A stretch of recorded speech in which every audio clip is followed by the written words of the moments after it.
Today, we're talking about the legends, Disney Channel, Cartoon Network, and more. We'll dig into when they started, the big dreams behind them, the very first shows that lit up our screens, and some wild stories that made them iconic. So let's start. Animation has been winning hearts for over a century. Way back in 1908, a French artist named Émile Cole made Phantasmagorie, a stick figure cartoon that was basically the great-grandpa of all animation. Mind-blowing, right? Then, in 1928, a certain mouse named Mickey Mouse sailed into history with Steamboat Willie, the first cartoon with sound that matched the action. It was a game changer, and soon cartoons were popping up in theaters like popcorn. By the 1950s and 60s, cartoons moved to TV. Shows like Huckleberry Hound and The Flintstones. Fun fact, The Flintstones was made for adults, like a prehistoric sitcom. Proved animation was here to stay. But as cartoons got more popular, kids wanted a place to watch them all day, every day. That's when dedicated cartoon channels stepped up to the plate. Let's kick things off with the channel that turned green slime into a lifestyle, Nickelodeon. Nickelodeon's story begins in 1977, but it wasn't called Nickelodeon yet. It started as a show called Pinwheel on a cable system in Columbus, Ohio, run by Warner Cable. Pinwheel was like a cozy preschool party, with puppets, songs, and live-action skits designed to spark young imaginations. The name Nickelodeon comes from old-timey theaters that charged a nickel for a show. Pretty cool, huh? In 1979, Pinwheel grew into a full-blown channel called Nickelodeon, the first ever just for kids. The big brain behind this was Warner Cable, but it was Geraldine Laybourne, who took over in the 1980s, who really made Nickelodeon a kid power empire. Their goal? Create a fun, safe space where kids could be themselves, free from grown-up TV. Nickelodeon's first shows were a quirky mix. Pinwheel was the star, running for hours each day with its gentle, educational vibe. Then there was America Goes Bananas, a teen talk show that was like a proto-YouTube vlog. But the real game changer was You Can't Do That on television, a sketch comedy show from 1979 that went big in 1981. It was packed with silly humor and introduced green slime.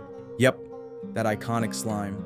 If anyone said, "I don't know," they'd get doused with green goop. Here's the twist.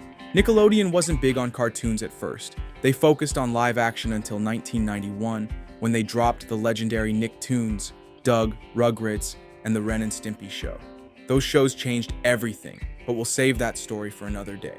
Nickelodeon's early vibe was all about being bold, messy, and totally kid-centric. Disney Channel launched on April 18, 1983, backed by the Walt Disney Company, the folks who gave us Mickey Mouse and Snow White. Their big idea was to take Disney's family-friendly magic, think theme parks and classic cartoons, and beam it into homes. At first, it was a premium channel, meaning you paid extra, like for HBO. It wasn't until 1997 that it became a regular cable channel. The brains behind it? Disney's leadership, including then CEO Michael Eisner, who saw TV as the next big step for the brand. They wanted a channel that felt like a warm hug, full of stories that parents and kids could enjoy together. Disney Channel's first shows leaned heavily on their animation legacy. Good Morning Mickey was a daily block of classic cartoons featuring Mickey, Donald Duck, and Goofy in shorts from the 1930s and 40s. It was like a time machine to Disney's golden age. They also aired Donald Duck Presents, another collection of vintage cartoons. But the real gem was their first original show, Welcome to Pooh Corner, a live-action puppet series starring Winnie the Pooh and his 100-acre wood pals. It was sweet, cuddly, and perfect for little kids. Fun fact, over 40 episodes of Welcome to Pooh Corner are considered lost media, making them super rare. Disney Channel's early days were all about nostalgia, family, and that special Disney sparkle that made you dream of visiting Disneyland. Now, get ready for the channel that turned cartoons into a 24/7 party. Cartoon Network.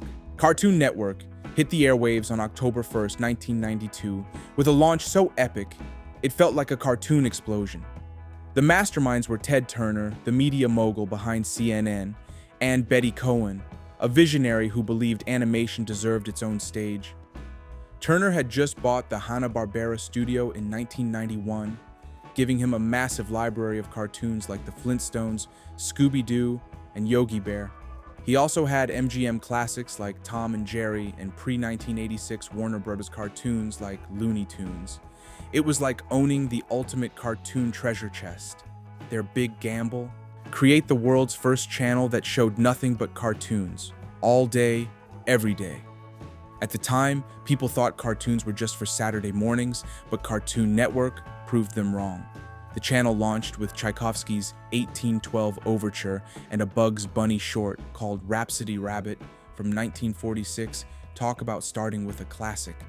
Their first lineup was packed with reruns from their library. You had blocks like The Tom and Jerry Show, Bugs and Daffy Tonight, and Down with Droopy D, starring that chill MGM dog, Droopy. They even aired a special called Droopy's Guide to the Cartoon Network to welcome viewers. The first original show came in 1993, The Moxie Show, a weird but fun animated variety program that mixed 3D animation and comedy. Here's a wild fact. Cartoon Network started on just 233 cable systems, but by 1994, it was the 5th most popular cable channel in the US. They grew fast by teaming up with other Turner channels like TNT and TBS. Cartoon Network wasn't just a channel, it was a love letter to animation, proving cartoons were for everyone, from kids to adults. Let's give some love to Fox Kids, the channel that brought a rebellious edge to cartoons. Fox Kids launched on September 8, 1990, as a programming block on the Fox network, created by Fox Children's Productions. Their mission was to take on the big dogs, Saturday morning cartoons on ABC, CBS, and NBC, and give kids aged 6 to 12 something fresh and exciting. It started as a weekend block, but went daily in 1992, becoming a major player until Disney bought it in 2001 and turned it into Jetix. The driving force was Fox's ambition to compete in the kids' TV market, led by execs like Margaret Loesch, who later shaped Disney Channel. They wanted shows that felt bold and adventurous, perfect for kids who loved action and laughs. Fox Kids' first shows were a blast. Bobby's World, created by comedian Howie Mandel, followed a 4-year-old's wild imagination and ran for 8 seasons. Tom and Jerry Kids was a kid-friendly reboot of the classic cat and mouse chase, with softer humor for younger viewers. In 1992, they dropped Batman, the animated series, a dark, stylish masterpiece that's still one of the best superhero cartoons ever. Fox Kids was all about high energy and cool vibes, making Saturday mornings feel like a thrill ride. We can't forget a few other awesome channels that left their mark. Town Disney launched in 1998 as Disney's animation-focused spin-off, kicking off with the Disney Afternoon block, featuring hits like DuckTales and Goof Troop, plus 101 Dalmatians, the series. It later became Disney XD in 2009. Boomerang started in 2000 as Cartoon Network's nostalgic cousin, showing classics like Scooby-Doo, Yogi Bear, and Looney Tunes. It began as a Cartoon Network block in 1992 before getting its own channel. And Nicktoons Network, launched in 2002 by Nickelodeon, was a home for animated reruns and new shows, starting with heavyweights like SpongeBob SquarePants, Rugrats, and Hey Arnold. These channels each had their own flavor, from Disney's warm hugs to Boomerang's retro charm. So, how did these channels shape the world? Nickelodeon's Nicktoons in 1991 proved original cartoons could be massive hits. Cartoon Network's What a Cartoon. In 1995, launched future classics like Dexter's Laboratory, Powerpuff Girls, and Courage the Cowardly Dog. Disney Channel evolved with originals like Kim Possible in 2002, blending action and heart. And let's talk Toonami, Cartoon Network's anime block, starting in 1997. It brought Dragon Ball Z, Sailor Moon, and Cowboy Bebop to the US, turning kids into anime superfans overnight. Today, streaming giants like Netflix and Disney Plus have changed the game, but cartoon channels laid the foundation. New shows like The Owl House and Amphibia, plus reboots like Teen Titans Go, keep the cartoon spirit alive and kicking.